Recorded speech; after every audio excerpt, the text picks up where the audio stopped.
And Battle Creek, as anywhere else that's Sierra Pacific owns property in California where we harvest timber, we're committed to the same values that the state has for protecting water quality, visual resources, soil productivity, as well as wildlife habitat. And so Battle Creek is no different than anywhere else.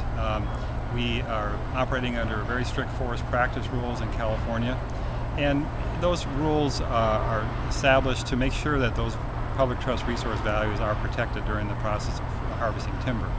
And so when we do that, we are monitored by, first of all, you have to have permits to harvest timber on private land in California.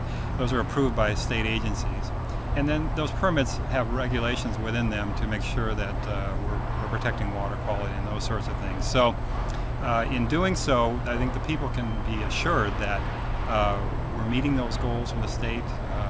They're out there, the state agencies are monitoring us to make sure that we are, and we're providing jobs in the community as well.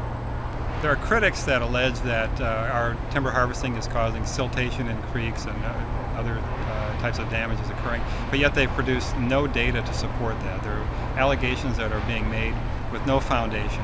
We've been monitoring water quality in the Battle Creek watershed for over 9 years. We have 2 permanent monitoring stations that measure data for water quality and temperature every 15 minutes. We've compiled that data, and it shows to be a very high quality of water.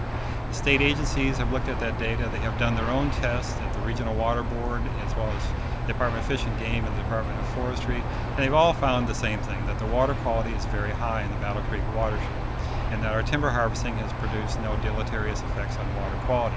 And a testament to that is the fact that U.S. Fish and Wildlife Service and the State Department of Fish and Game want to take out 5 dams on Battle Creek in order to allow salmon and steelhead to go further up in the watershed.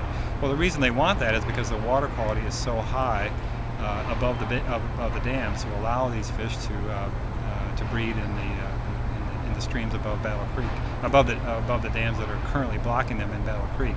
So I think that while there are critics of our harvesting, they have yet to produce any evidence that is really the case.